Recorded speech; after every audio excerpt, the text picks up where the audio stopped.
spring portal season. And here's the first thing that I want to say as it pertains to the spring transfer portal outlook for the Oregon Ducks. Folks, less is more. As it stands right now, this is a conference championship roster. This is a college football playoff roster. This is a roster that could grow into a national championship roster. There are other teams out there that are in playoff contention, Big Ten championship contention, SEC championship contention, things like that, that need to go into the spring portal and get better at certain spots where there's sizable question marks. The Oregon Ducks are not one of those teams. It's the mark of the fantastic roster building that Dan Lanning has been able to do so far. How he's been able to recruit the guys that he got in the winter transfer portal period. Like right now, Oregon is sitting with 110 players, 5 players over that roster limit that's going to be implemented this season. Whoever 5 it is, whether it's low-level guys, former walk-on type of guys, or whether it's some other players that we'll get to that people have heard of, we'll get to that here in just a minute. No matter who it is, if 5 guys transfer out of this program that aren't super significant starters, and Oregon adds a grand total of 0 players in the transfer portal, perfect. I'm going to take that every day of the week. All of that being considered, let's get into some guys that can maybe transfer out of the program and I guess what position groups that they could focus on in terms of transfer additions. Now, when I'm putting this graphic together, as you see, for those of you that are watching on YouTube, I did forget about one thing. I did forget about a quarterback. That, I talked to Justin Hopkins about this when I had him on, and he kind of felt very similar to this as well. And I've talked to other people that say, hey, maybe this is something to certainly watch out for. It's Austin Novosad. Austin Novosad could be a starting quarterback at over 100 programs nationwide right now. Like, we saw him spin the ball during last year's spring game. Like, he is a really good quarterback. But he's a really good quarterback where you're going to have a great to elite quarterback in Dante Moore. Okay? So Austin is in an interesting situation. After this season is completed, he's going to have 2 years of eligibility remaining. I think if there's a team out there that really wants to get better, that really throws a high money offer towards Austin Novosad's way, I think that might be considered right now. Because he's a guy that I think can certainly elevate a football team. Like, I'm going to stay within, maybe my expertise outside of Oregon. It's the Big Ten, of course. I look at a program like Minnesota. If Minnesota, I know they got their own quarterback that they feel really good about, that was like a 3-star recruit, something like that. But if they added Austin Novosad to their roster, that could be a 9 or a 10 win team. Whereas right now, Minnesota might be like a 7 to an 8 win team. I feel very, very strongly about that. If you've got a football team that maybe is a quarterback away, Austin Novosad is a guy that could maybe fill that gap. Now, I have a feeling that Austin is probably going to see it through this year, right? Unless he gets an offer that he cannot refuse, as they say within this spring transfer portal period.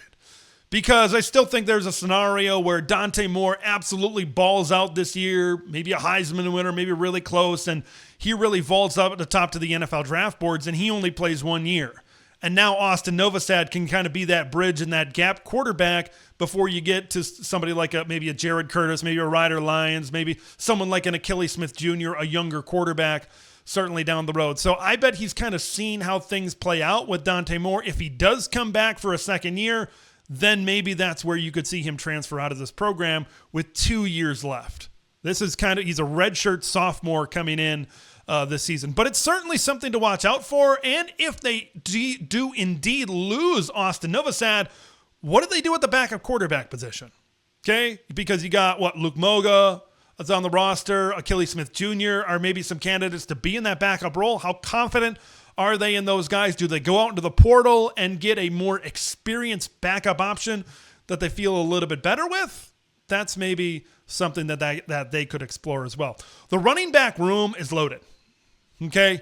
It's loaded with veterans at the top. It's loaded with really good young players at the bottom as well. Like, you're going to have Mekhi Hughes, Noah Whittington, and Dink Riggs probably as a three-headed monster in the backfield for the Ducks this season. But there's two guys in here where I got a feeling, considering that their eligibility clock continues to tick down, that maybe we could see one of them transfer out. I'm talking about Jaden Lamar, and I'm talking about Jay Harris. Now, I just know Jay Harris just transferred in before last season.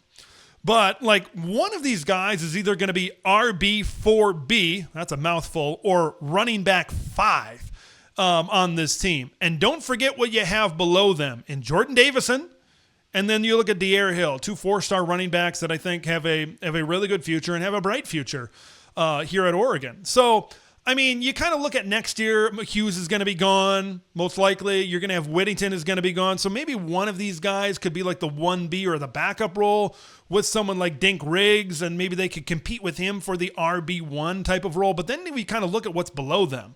I mentioned those 2 young running backs. You're going to have a great true freshman coming in 26 in Tredarian Ball. Like, there's a lot coming up.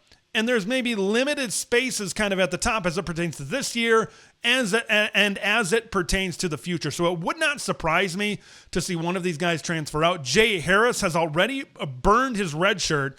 Jaden Lamar can redshirt. I like the skill set that both of these guys certainly provide. I would love to have both of them to have just this insane amount of depth in the running back room.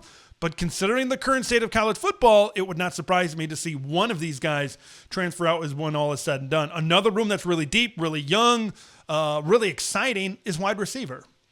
When you look at wide receiver, of course, Evan Stewart and DeCorian Moore are the first 2 names that are coming out of your mouth. But everybody's focused on this wide receiver 3 battle. It's going to be a very fun, very exciting battle throughout spring camp, summer, and of course, into fall camp as well. Some of the first names that come out of your mouth and people's mouth, not just me, about this wide receiver 3 position: Jeremiah McClellan, Kyler Casper, Justice Lowe, Malik Benson is transferred in. Like, that's 4 guys right there. Those are usually 4 of the first names that are mentioned with that wide receiver 3 battle. You know what's one name that's generally not mentioned, or at least mentioned a little bit later in that conversation? Former 5-star wide receiver Jurian Dickey. He's battled with injuries, has not seen the field a ton during his Oregon career, and you kind of had guys who have come in later into the program leapfrog him on the depth chart. It wouldn't be the most surprising thing in the world to see him transfer out. Like, if in the spring you kind of see like, oh, he's wide receiver 6, he's wide receiver 7. Like, eventually I think he's going to have to get on the field, whether it's at Oregon or whether it's somewhere else, to really prove that he can still be that type of 5-star talent like he was coming out of high school. Gary Bryant Jr. is another one. You know, I just talked about him as an underrated guy kind of coming in. He's another guy that's been banged up a little bit over his career. He's had good production when he's been healthy, but he could be another guy that could be buried underneath kind of a lot of these young players right now. And maybe if he wants one more opportunity to compete elsewhere and really put up some good production and keep his career going in a positive direction, maybe he could end up transferring somewhere. I would love to have him in the room just for his experience and being able to kind of coach up these young guys a little bit, being a coach on the field. So portal needs. This is a playoff roster. Said it at the beginning. I think this is a championship type of roster with what they have right now. But things that I could possibly see. Linebacker depth. We know Betcher and probably Devin Jackson are going to be the top 2 linebackers on this football team right now. But where does the coaching staff in a couple of weeks when the spring portal opens, how do they feel about Jerry Mixon? How do they feel about Braden Platt? How do they feel about Dylan Williams? How do they feel about Kamar Matudi? How do they feel about some of these guys? Do they think that there's going to be a significant drop-off when Betcher and Jackson step off the field?